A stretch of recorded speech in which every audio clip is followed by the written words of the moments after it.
औज़ुबिल्लाहिमिनश्शैतानिर्रजीम बिस्मिल्लाहिर्रहमानिर्रहीम रब्बिश्रह ली सदरी वयस्सिर ली अमरी वहलुल उक़दतम मिन लिसानी यफ़क़हू क़ौली।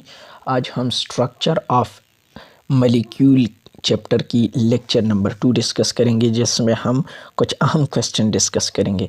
तो सबसे पहले है what is a chemical bond, कि केमिकल बॉन्ड क्या है। ये एक अहम क्वेश्चन आ सकता है क्लास 9 के केमिस्ट्री पोर्शन में। The force of attraction between the atom that hold them together is a chemical bond, is called a chemical bond। तो आपने डिफिनेशन में क्या लिखना है, आपने डिफिनेशन में लिखना है कि ये वो फोर्स ऑफ अट्रैक्शन है, ये वो फोर्स ऑफ अट्रैक्शन है, ये वो फोर्स ऑफ अट्रैक्शन है जो कि बिटवीन द एटम्स, एटम्स के दरमियान होता है। दैट होल्ड, होल्ड मतलब पकड़ना, देम टुगेदर, वो फोर्स जो कि दो एटम के दरमियान होता है या तीन एटम के दरमियान होता है, और उसको यहाँ पे होल्ड मतलब एक दूसरे को पकड़ने में मदद देता है, एक दूसरे को पकड़ने में मदद देता है। तो उस फोर्स ऑफ अट्रैक्शन को हम क्या कहते हैं, chemical bond. The force of attraction between the atom that hold them together is called a chemical bond. मैंने ऐसे डिफिनीशन तैयार की जो कि बहुत ही सिंपल है। Atoms of different element, atoms जो होते हैं डिफरेंट एलिमेंट के कंबाइन हो जाते बाय शेयरिंग, जैसे कि कोवेलेंट बॉन्ड में होता है लाजिंग, वो हम डिटेल में डिस्कस करेंगे। लाजिंग और gaining electron to form stable compound, एक स्टेबल कंपाउंड बनता है।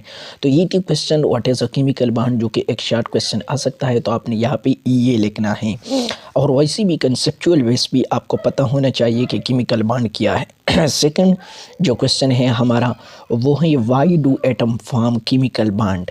अगर कोई आपसे पूछे, या पेपर में भी ये आ सकता है कि एटम जो होते हैं वो केमिकल बॉन्ड क्यों बनाते हैं, तो आपने लिखना है every system in the universe, यानी कायनात में जितनी भी सिस्टम है, शिफ्ट टू दैट साइड, वो वहाँ पर जाते हैं where stability are lowering in energy, अगर जहाँ पर उसकी कास्ट कम हो, वो स्टेबल हो, वो अच्छा महसूस करता हो। मतलब दुनिया में, कायनात में जो भी सिस्टम हो, जिस तरह भी हो, वो वहाँ पे अपने आप को शिफ्ट करता है, मुंतकिल करता है जहाँ पे वो स्टेबल हो और उसकी जो एनर्जी रिसोर्सेस कम लगते हो। एग्ज़ाम्पल से आप समझ जाएंगे। For example water flow down from mountain, for example water जो कि फ़्लो करते हैं माउंटेन से, ऐसा नहीं होता कि नीचे से जाके माउंटेन यानी पहाड़ पे जाते हैं, बल्कि पहाड़ से नीचे आ जाते हैं, क्योंकि उसकी एनर्जी भी कम लगती है और स्टेबिलिटी भी उसकी नीचे ही है। Heat flow from hot body to a cold body, ये भी उसके एग्जांपल है कि हॉट बॉडी से, जो कि गर्म बॉडी से हो, और कोल्ड बॉडी तक हीट ट्रांसफ़र होता है। इसी तरह the energy of to separate hydrogen atom, energy जो कि होती है दो अलहदा सेपरेट हाइड्रोजन एटम की, वो ज़्यादा होती है दो बॉन्डेड हाइड्रोजन एटम की। इसी तरह आप देख भी सकते हैं। H2 मॉलिक्यूल जो है, H2 मॉलिक्यूल वो एक स्टेबल मॉलिक्यूल है। क्यों? Because energy is released in the form of H2 molecule, क्योंकि यहाँ पर एनर्जी रिलीज होती है। फिर क्या है, in case of noble gases, noble gases में they do not form compound और मॉलिक्यूल, तो ये कंपाउंड या मॉलिक्यूल नहीं बनाते। क्यों नहीं बनाते? Because of the stability of the noble gases, क्योंकि नोबल गैसेस तो ऑलरेडी स्टेबल है। The stability of these element, stability जो होती है नोबल गैसेस की, वो किस वजह से होती है? Is due to its completely filled outer most shell, वो completely filled outer most shell की वजह से होती हैं विद इलेक्ट्रॉन, इलेक्ट्रॉन के साथ, एक्सेप्ट हेलियम, मां सिवाय हेलियम के, जो कि आप देख सकते हैं, ये MCQs में भी आ सकता है।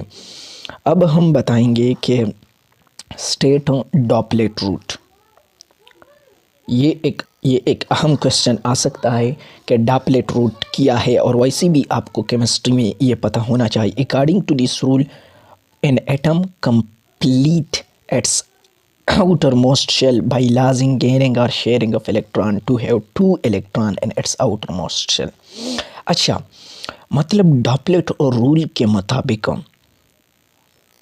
डापलेट रूल के मुताबिक एटम जो होता है उसके आउटर मोस्ट शेल में यानी आखिरी यानी वैलेंस शेल में उसके 2 इलेक्ट्रॉन खामखा होने चाहिए ताकि उसकी जो डापलेट रूल है वो मुकम्मल हो जाए। चाहे वो लॉस करे, चाहे वो गेन करे, चाहे वो शेयर करे, मतलब चाहे वो आयनिक बांड बना दे, चाहे वो कोवलेंट बांड बना, लेकिन उसके आउटर मोस्ट शेल में 2 इलेक्ट्रॉन लाजमी होने चाहिए। जब 2 इलेक्ट्रॉन होंगे उसके आउटर मोस्ट शेल में तो ये इस डापलेट रूल को मतलब सेटिस्फाई कर देगा। जो कि अहम पोर्शन है स्टेट ऑक्टेट रूल। ये अक्सर क्वेश्चन आ सकता है कि difference between doublet and octet rule या define doublet and octet rule short question में, तो आपने ये लिखना है this rule states that atom tend to gain loss और share electron so is to high 8 electron in the. यहाँ पर जो अकॉर्डिंग टू ऑक्टेट रूल ये वो एटम कोशिश करता है कि एटम इलेक्ट्रॉन को लॉस करे या गेन करे, लेकिन किसी तरह से अपने आउटर मोस्ट शेल में क्या कर दे 8 इलेक्ट्रॉन, लेकिन किसी तरह अपने आखिरी आउटर मोस्ट शेल में 8 इलेक्ट्रॉन पूरे कर दे। तो यहाँ आउटर मोस्ट इलेक्ट्रॉन में 2 इलेक्ट्रॉन, यहाँ पे 8 इलेक्ट्रॉन पूरी कर दे, चाहे वो कोशिश करे कि एटम को गेन करे, लॉस करे या शेयर करे। तो इसी को हम कहते हैं ऑक्टेट रूल, ये है डॉपलेट रूल। तो आज के लेक्चर में कुछ अहम टर्मिनोलॉजी थी, कुछ अहम क्वेश्चन थे जो कि हमने डिस्कस कर दिए। नेक्स्ट जो क्वेश्चन है वो है what are the types of chemical bond, जो कि डिटेल में आ सकता है कि आयनिक बॉन्ड और आयनिक बॉन्ड को एक्सप्लेन कर दे। फिर हम थर्ड लेक्चर में आयनिक बॉन्ड को डिस्कस करेंगे और आयनिक बॉन्ड को एक्सप्लेन करेंगे। उस वक्त तक के लिए, उस वीडियो तक के लिए अल्लाह हाफिज़।